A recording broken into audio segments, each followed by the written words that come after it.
Bueno, continuamos con el video de para qué servía la capacitación eh, en estos motores. En esto o en cualquier clase de motor, ¿no? Combustión interna. La capacitación sirve para saber que una tapa de válvula no es simplemente una tapa de válvula, sino que cumple una función.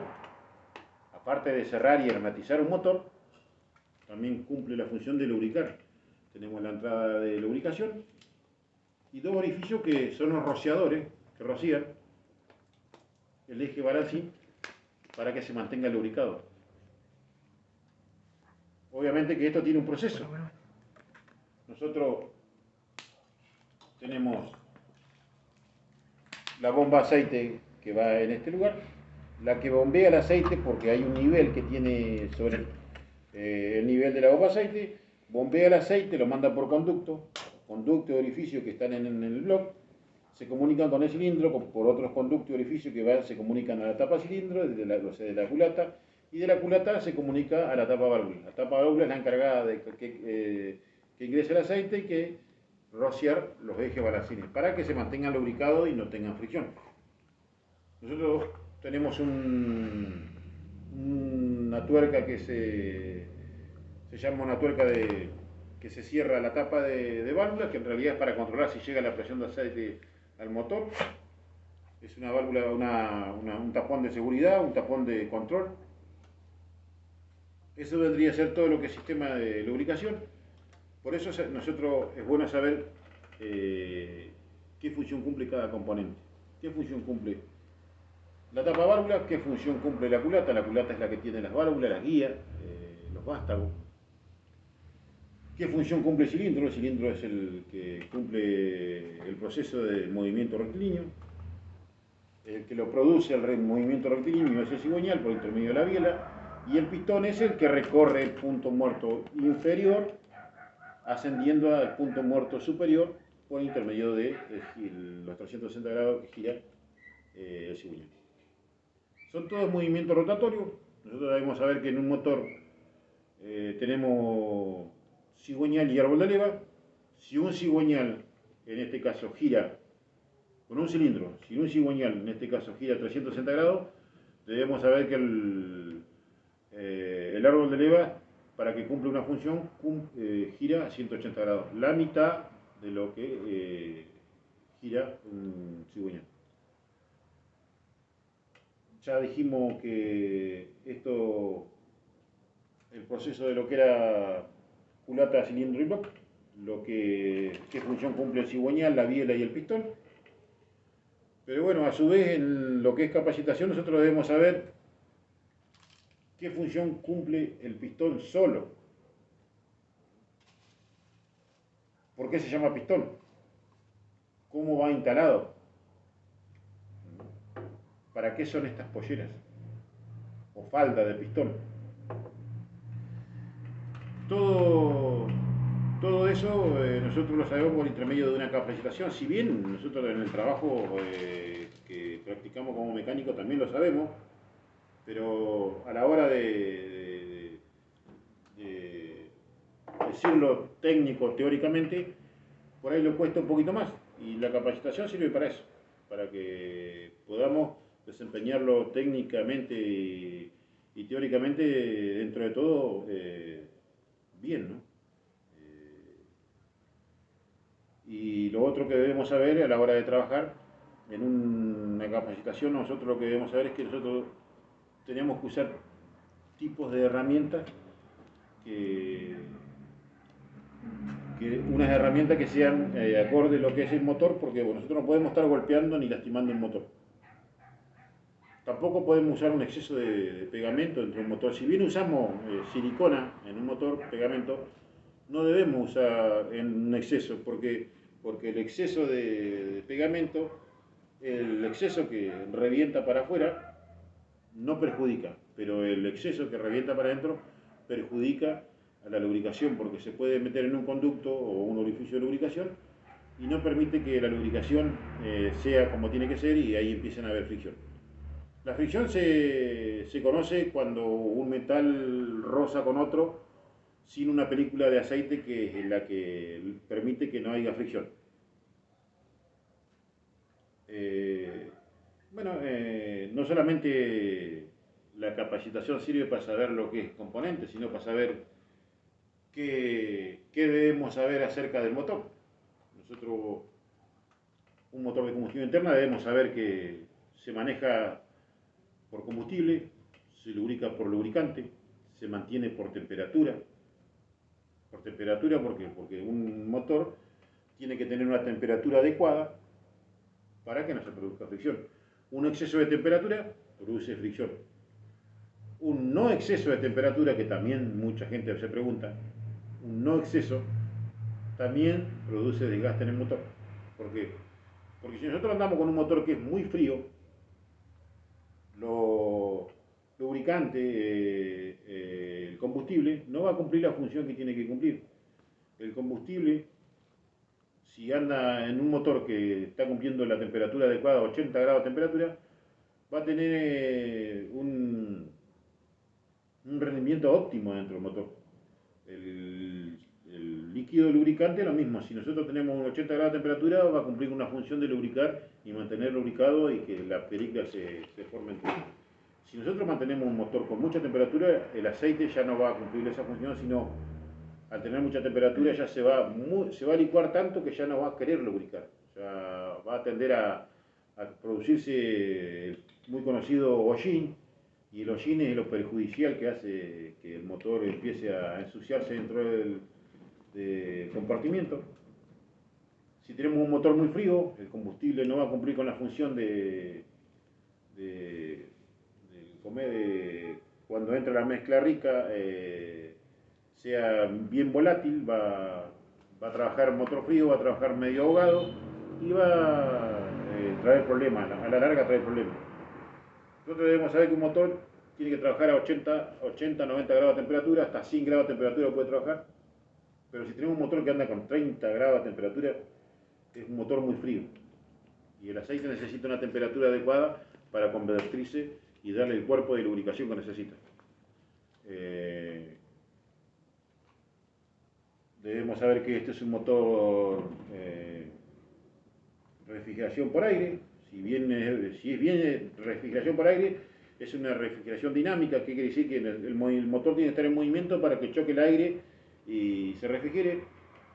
No es un turbo refrigeración, o sea, no tiene un electroventilador para que se refrigere, porque no es un motor aguatero.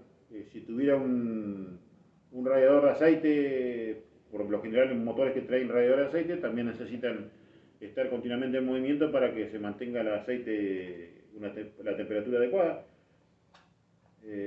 Ya hablando del motor aguatero, ya debemos saber que lo podemos tener en marcha, porque el motor aguatero, a medida que está funcionando, tiene un sistema de apertura que lo cumple el termostato. El termostato es el que abre y cierra el circuito de agua para que se mantenga bien fluida el agua ahí y se mantenga en circulación dentro del motor. Y después saber qué clase de lubricante debemos usar. Aparte de saber qué combustible debemos usar, qué clase de lubricante. En una capacitación nosotros hablamos de ciertas clases de lubricante. Si bien los lubricantes son todos buenos, nosotros necesitamos cierta clase de lubricante. ¿Por qué? Porque la región que nosotros tenemos lo demanda un uso de lubricante que sea de una buena calidad. Si bien son de buena calidad todos los lubricantes, pero nosotros debemos saber que un motor recién sacado de fábrica, un 5W30 es lo habitual. A medida que va pasando los kilometrajes, va pasando de 5 a W40 y así sucesivamente.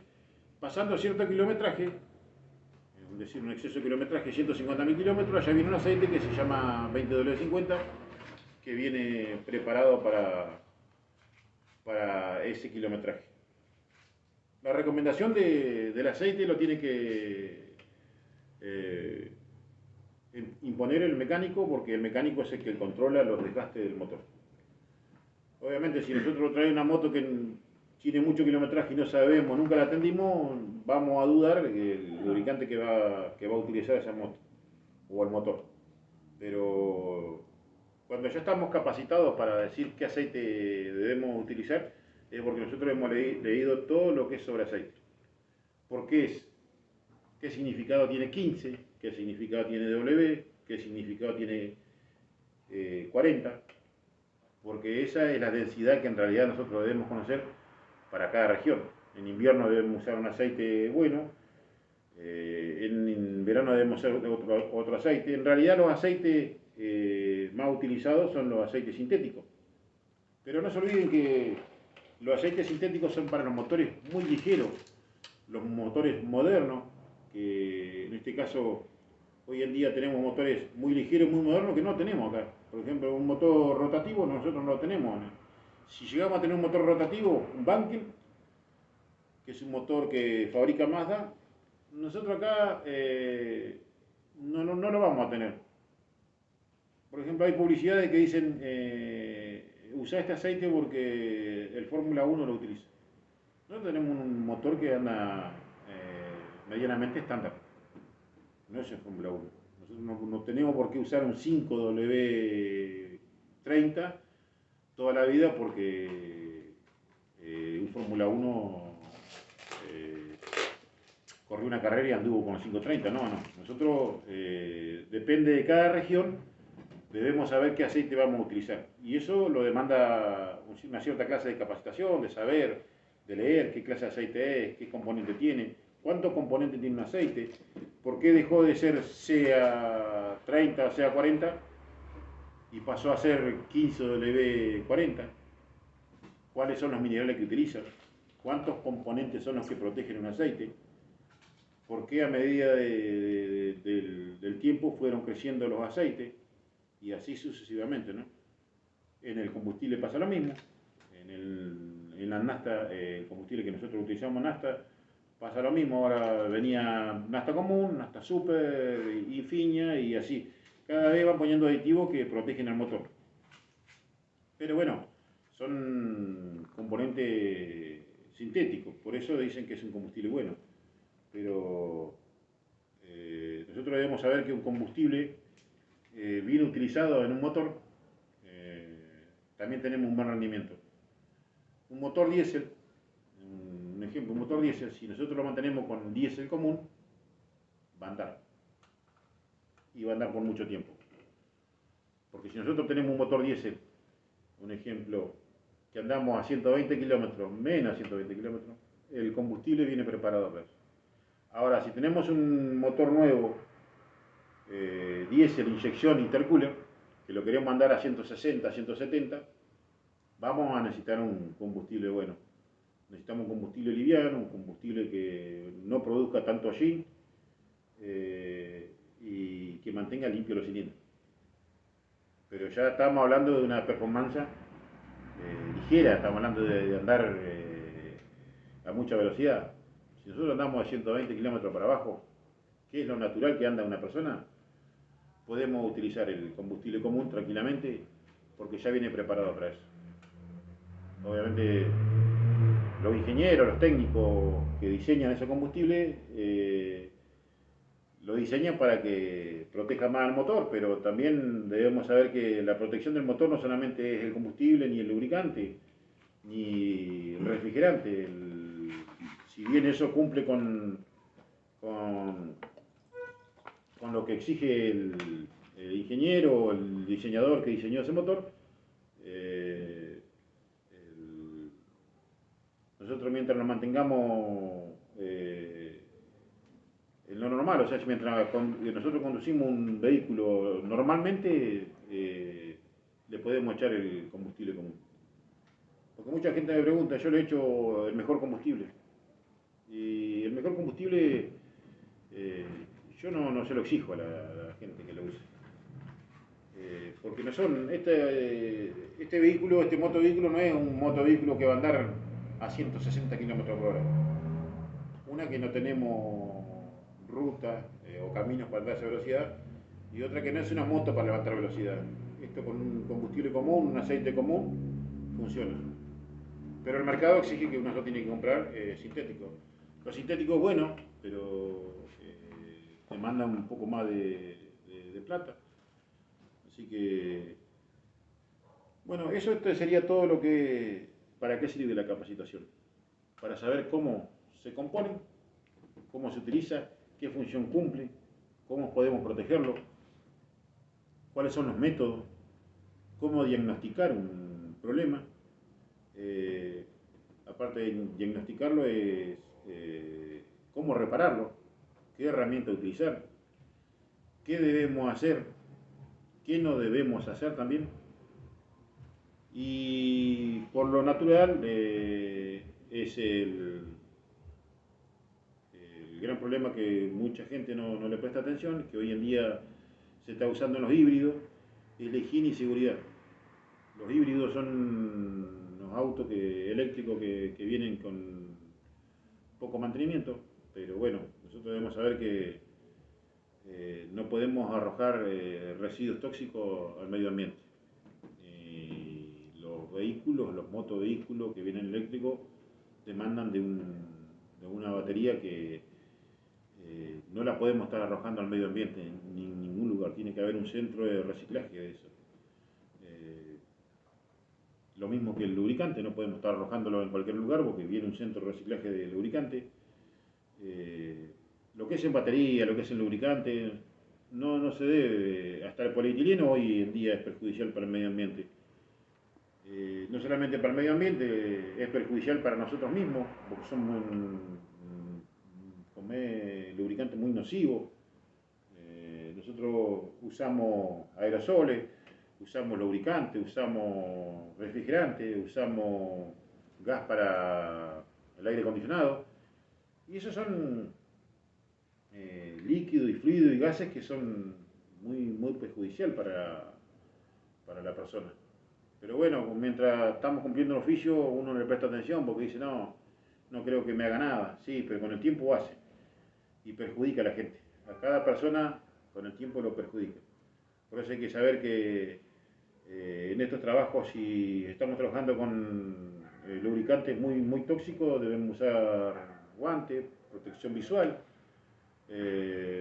protección para el oído, porque los ruidos ensordecen, los líquidos fluidos, los fluidos pueden caer en la vista, pueden ser muy venenosos.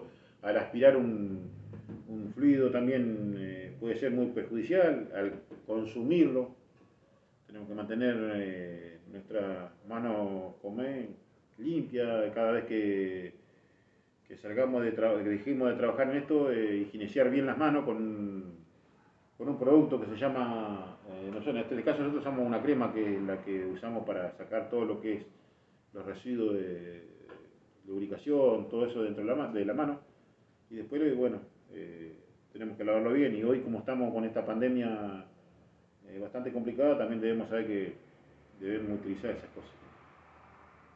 Bueno, y la capacitación viene para eso, y saber muy bien que un motor de combustión interna, un motor de combustión, es una máquina que quema, que se mantiene con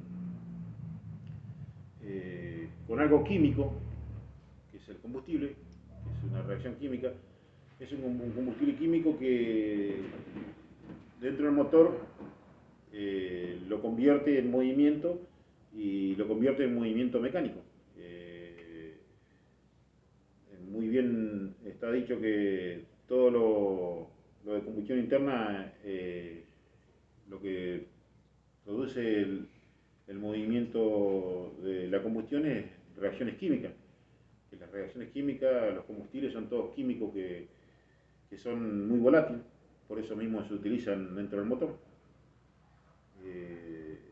Debemos saber que para saber denominar una reacción química debemos saber alguna fórmula, estudiar un fluido líquido también, o sea, un fluido lubricante, tenemos una fórmula para medir la altura o el espacio, también tenemos otra fórmula, en este caso en los motores se llama reacción de compresión. Hay diversas cosas, diversas herramientas que debemos usar para lograr saber en realidad qué es lo que tiene un motor. Que a la hora de trabajar nosotros no lo ocupamos, nosotros armamos, lo ponemos en marcha y ya está.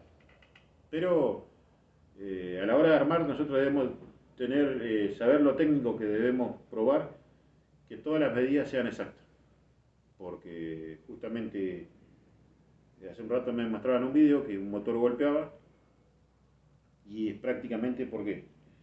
Porque si nosotros tenemos un pistón, ¿no es cierto? Que es, este es un pistón cóncavo porque tiene cabeza, ¿no es cierto?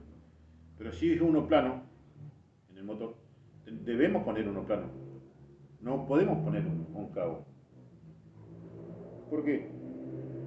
Porque ya estamos quitándole, estamos disminuyendo lo que es la cámara de combustión, la cámara de compresión. Nosotros debemos saber que si el pistón en el motor vino un pistón plano, debemos volver a reemplazarlo por otro plano. Ahora, si nosotros queremos lograr tener un poco más de compresión en el motor, un poco más de torque, podemos realizar muchas cosas. Pero en este caso nosotros no hablamos de eso, sino bien comentamos nomás porque no realizamos el trabajo, simplemente volvemos a ponerlo en estado natural y estándar, como corresponde.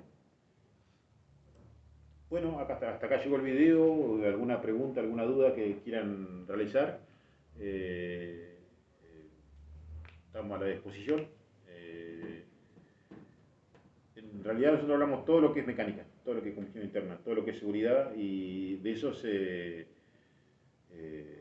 habla en un centro de capacitación para que lograr que la persona se capacite en trabajar, en organizarse, en cuidarse y protegerse, ¿no? Así que bueno, hasta acá llegó el video y después seguimos grabando.